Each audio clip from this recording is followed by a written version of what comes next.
Hiya, welcome back. In this episode, we're going to explore how we can truly savor and grasp spirit with the cunning use of our senses. The senses involved with savoring a drink are smell, taste, and vision.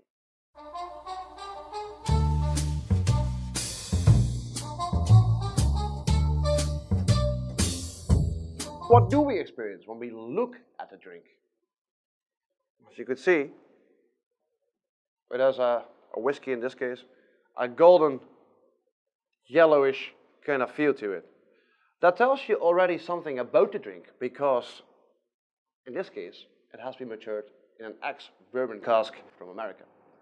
But there are whiskies out there, and quite a good number of them, that have been matured on sherry casks from Spain. In this case, even a Pedro Jimenez sherry cask, fully matured on a sherry cask, and that makes for a different color. So, of course, by simply looking at your dram, at your glass, you could already tell something about the production process, in this case, the maturation process. And of course, there's something else as well.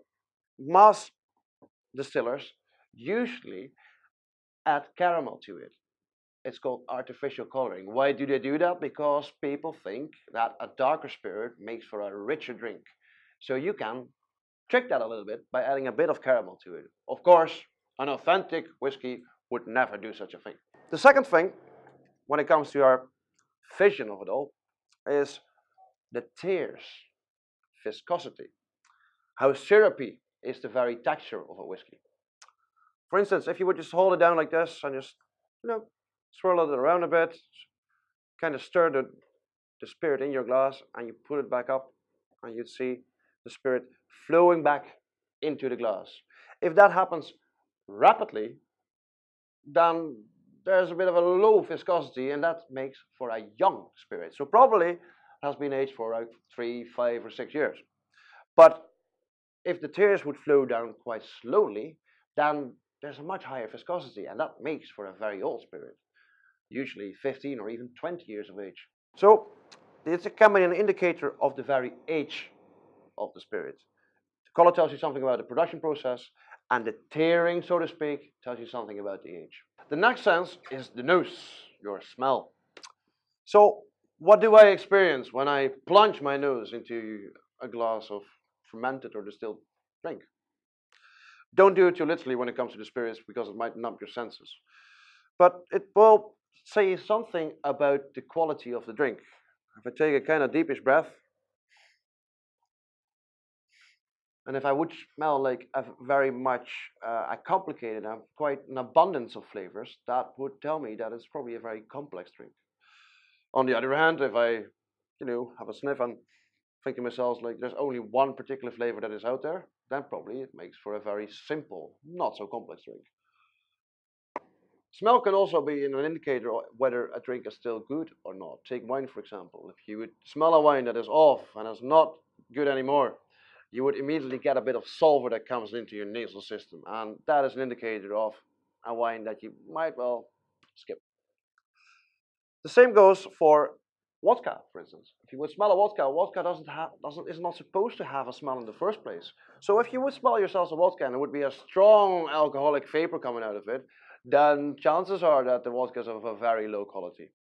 And now to the best part, the tasting of the drink. It is almost the same concept as the smelling of it all. If you taste a lot of different flavors, then it probably makes for a complex drink. If you don't, then it probably makes for a rather simple drink.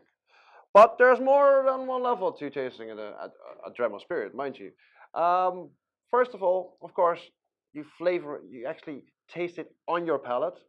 And like I said, that could tell you something about the complexity of it all.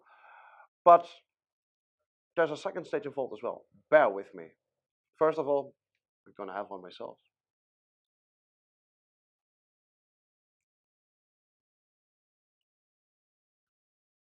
Mm.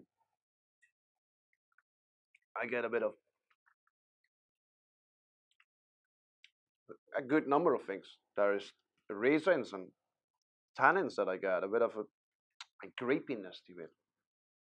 Very full bodied as well. I like it.